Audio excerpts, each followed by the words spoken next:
Joining us now from Selma, Alabama, is LaTosha Brown, co-founder of Black Voters Matter.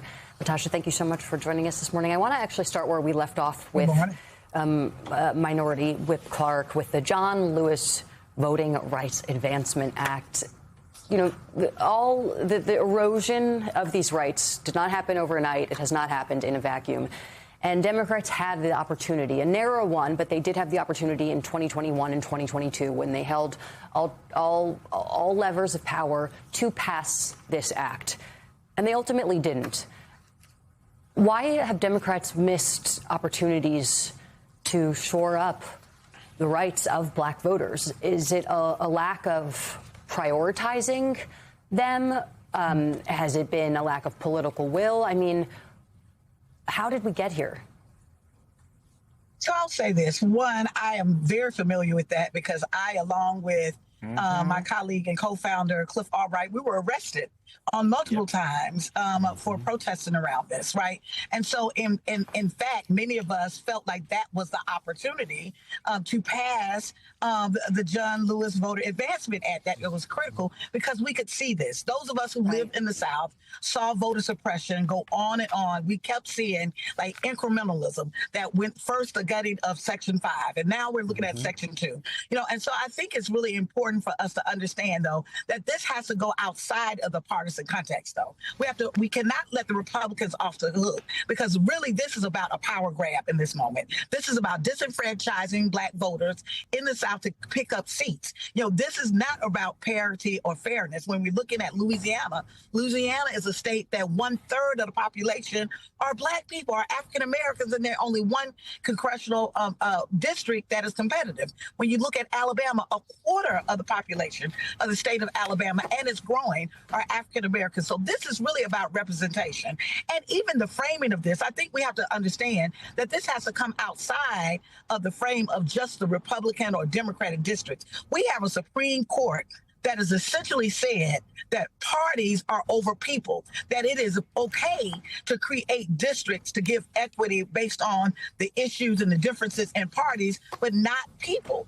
And I think the other thing that we have to shift around this narrative around this issue is that it's not only that black voters, but when black electeds not only serve the interests of black voters, but they have actually served the interests of America. When you think about some of the things like the Violence Against Women Act, that was black-led. When you look at when Mickey Leland did the committee on hunger, there are white children and black children, Latino children, and children in Appalachia all over the country that is not just in terms of from black voters, the disenfranchisement of that, but there's actually a voice of black leadership that has been solid on progressive issues. There is no pathway to a progressive agenda without black voters and the black voting base as key.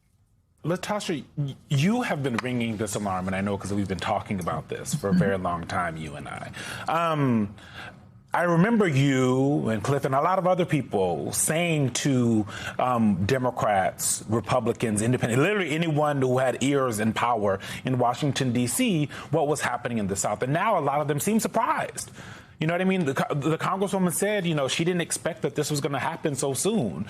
You told them that it would. And so I guess the questions I have, and people probably see I seem frustrated. I am a little bit.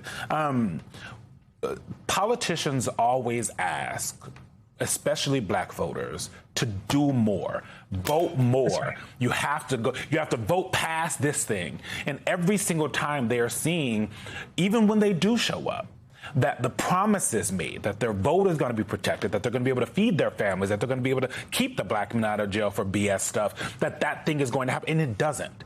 And so I guess as someone who is constantly on the ground, as someone who is an organizer and really a civil rights leader of our time, how do you think about that? Because when you talk to black voters and you ask them to vote for folks who then go in that big, nice, beautiful building and don't actually do anything for them, why vote again?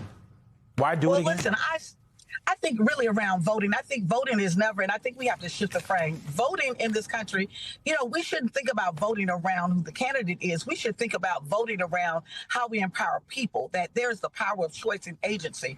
And part of what is happening in this country right now, and part of voter suppression, is about the disenfranchisement of actually the voters. That in fact, what we're seeing is that parties are consideration and not necessarily voters.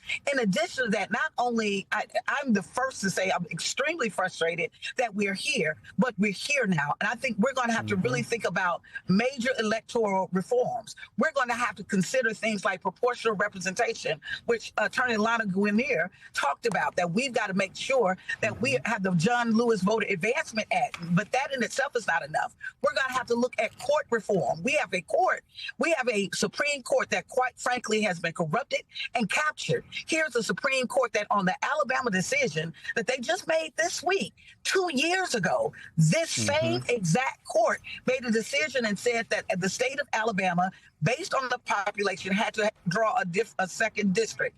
Even when they came back and told the state of Alabama that refused to draw the district, they even sent in a special master.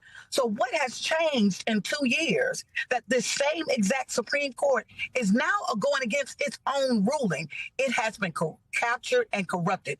It is no longer an independent body, and we need to make sure that we have reform. That is why we're doing what we're doing, to really rise up people, because people are the only thing that I think we can depend on saving democracy in this country right now. LaTosha Brown from her car, thank you so much for joining us this morning. Thank you. Thank you for having me.